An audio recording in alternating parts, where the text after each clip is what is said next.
Mutila, clásico.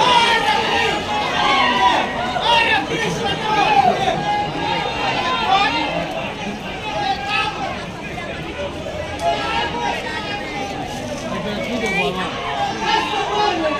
Ay, es la que la pongo.